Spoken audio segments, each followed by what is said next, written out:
स्वागत है दोस्तों। आज के इस वीडियो के अंतर्गत हम हिंदी साहित्य के आधुनिक काल से जुड़े हुए महत्वपूर्ण प्रश्नों को देखेंगे जो परीक्षाओं की दृष्टि से उपयोगी होंगे और बहुत महत्वपूर्ण प्रश्न हैं ये। तो शुरुआत करने से पहले वीडियो को लाइक ज़रूर कर दीजिए और चैनल को सब्सक्राइब कर लीजिए। पहला प्रश्न है, अभ्यांतर प्रभाव साम्य के आधार पर लाक्षणिक और व्यंजनात्मक पद्धति का प्रगल्भ और प्रचुर विकास छायावाद की काव्य शैली की असली विशेषता है। यह कथन किस आलोचक का है? ऑप्शन है डॉक्टर नगेंद्र, डॉक्टर रामविलास शर्मा, आचार्य रामचंद्र शुक्ल, आचार्य हजारी प्रसाद द्विवेदी। तो इसका जो सही उत्तर है वह है आचार्य रामचंद्र शुक्ल। ये शुक्ल जी कहते हैं कि लाक्षणिक और व्यंजनात्मक पद्धति का प्रगल्भ और प्रचुर विकास छायावाद की काव्य शैली की असली विशेषता है। तो ये कथन किसका है आपको ध्यान रखना है। दूसरा प्रश्न है, हिंदी काव्य परंपरा में अन्योक्ति पद्धति का प्रचार तो रहा है पर लाक्षणिकता का एक प्रकार से अभाव ही रहा है। ब्रजभाषा के कवियों में लाक्षणिक साहस किसी ने दिखाया तो घनानंद ने। ब्रजभाषा के कवियों में लाक्षणिक साहस किसी ने दिखाया तो घनानंद ने। यह कथन किसका है? ऑप्शन है आचार्य रामचंद्र शुक्ल, नंदुलारे वाजपेयी, डॉक्टर नगेंद्र, रामविलास शर्मा।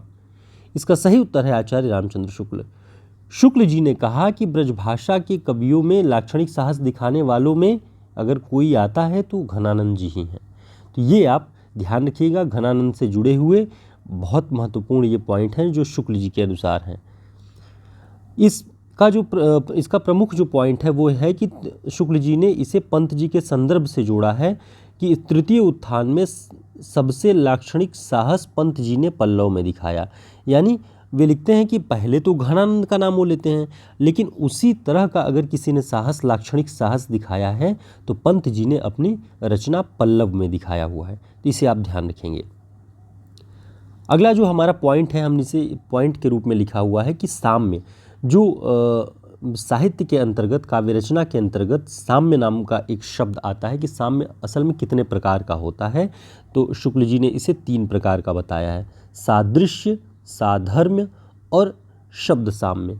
तो तीनों का अर्थ देखते हैं कि सादृश्य का अर्थ है रूप या आकार का साम्य, साधर्म का अर्थ है गुण या क्रिया का साम्य, और शब्द साम्य का अर्थ है 2 भिन्न वस्तुओं का एक ही नाम होना। तो इस तरह शुक्ल जी ने साम्य के मुख्यतः 3 भेद बताए हुए हैं। आप भी इसे ध्यान रखिएगा, कभी कभी ऐसा प्रश्न टकरा जाता है परीक्षाओं में। अगला प्रश्न है, छायावादी रचनाएं अधिकतर किस रूपों में मिलती हैं? ऑप्शन है गद्य पद्य मिश्रित, गजल रूप में, गीतों के रूप में, हाइकू के रूप में।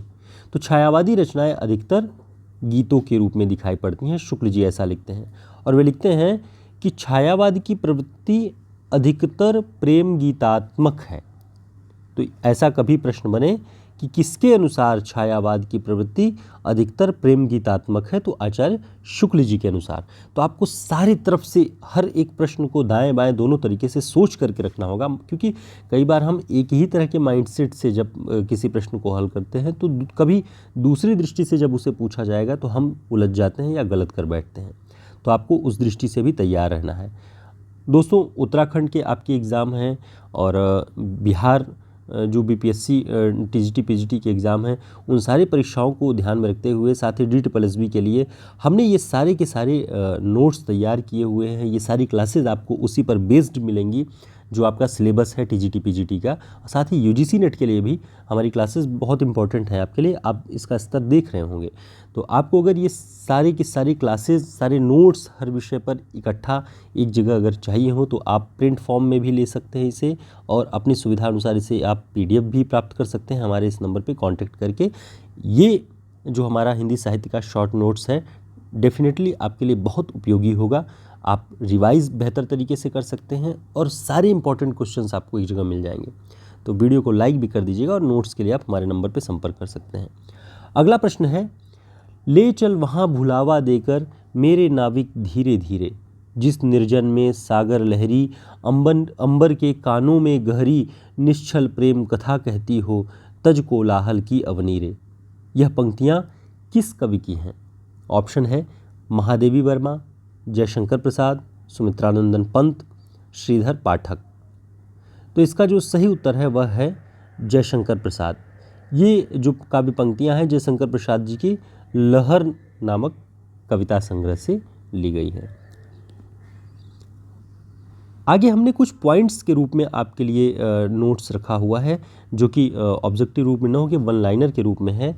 हम जैसे देखते हैं कि कामायनी की रचना का आधार क्या है, तो आपको ध्यान रखना है, शुक्ल जी ने लिखा है कि प्राचीन जल प्लावन मीन्स बाढ़ की जो दशा होती है उसके लिए, प्राचीन जल प्लावन के उपरांत मनु द्वारा मानवीय सृष्टि के पुनः आख्यान लेकर इस प्रबंध काव्य की रचना हुई है।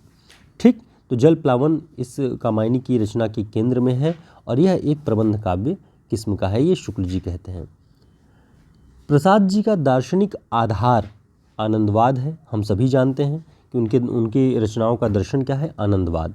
लेकिन वो किस परंपरा से संबद्ध है, तो शुक्ल जी लिखते हैं कि तांत्रिकों और योगियों की अंतर्भूमि की पद्धति पर है। ठीक, तो इसे वल्लभाचार्य के सिद्धांत से, आनंदवाद से कुछ लोग जोड़ते हैं, शुक्ल जी ने लिखा है। लेकिन शुक्ल जी का मानना है कि तांत्रिकों और योगियों की अंतर्भूमि की पद्धति पर उनका आनंदवाद खड़ा है, जयशंकर प्रसाद जी का। तो इसे आप ध्यान रखिएगा। पंत जी के काव्य संग्रह ग्रंथि का विषय क्या है? इसका जो विषय है असफल प्रेम। इसमें एक छोटे से प्रेम प्रसंग का आधार लेकर युवक कवि ने प्रेम की आनंद भूमि में प्रवेश, फिर चिर विषाद के गर्त में पतन दिखाया है। तो ये शुक्ल जी का कथन है पंत जी के ग्रंथि नामक काव्य संग्रह का। अगला जो पॉइंट है कि पंत जी की पहली प्रौढ़ रचना कौन सी मानी जाती है, तो शुक्ल जी के अनुसार पल्लव पहला काव्य संग्रह ऐसा है जो पंत जी का प्रौढ़ रचना के रूप में माना जाता है। अगला पॉइंट है, एक कोटेशन है, आपको इसे ध्यान रखना है, बहुत इंपॉर्टेंट है पंत जी के बारे में। यदि छायावाद नाम से एक वाद न चल गया होता तो पंत जी स्वच्छंदता के शुद्ध स्वाभाविक मार्ग, ट्रू रोमांटिसिज्म पर ही चलते। तो इसका जो ये कथन है, ये कथन आचार्य रामचंद्र शुक्ल जी का है, उनके हिंदी साहित्य के इतिहास नामक ग्रंथ से। उसमें वो ये बात लिखते हैं पंत जी के बारे में कि अगर कोई छायावाद नाम का कोई वाद न चल रहा होता, कोई ट्रेंड न चल रहा होता, कोई आंदोलन न चल रहा होता, तो शायद पंत जी स्वच्छंदता के शुद्ध स्वाभाविक मार्ग पर चल रहे होते, जिस पर शुक्ल जी ने कहा कि श्रीधर पाठक चलते हैं। तो इस तरह की ये सारे प्रश्न आपको यूजीसी नेट की परीक्षाओं में, असिस्टेंट प्रोफेसर की परीक्षा में, और साथ ही जितनी भी टीजीटी, पीजीटी, एलटी की परीक्षाएं हैं, सब में ये आपके लिए उपयोगी सिद्ध होंगे ये सारे प्रश्न। और हमने मुख्यतः सारे लोग आचार्य रामचंद्र शुक्ल जी की किताब को इग्नोर करके तैयारियां करते हैं, तो हमने शुक्ल जी की किताब को ही प्रामाणिक रूप में अपने नोट्स का, अपने इन क्लासेस का आधार बनाया हुआ है, जो कि आपके लिए काफ़ी हेल्पफुल होगा। आपको कैसी लगी हमारी क्लास कमेंट करके ज़रूर बताइएगा। तब तक के लिए नमस्कार, शुभकामनाएं।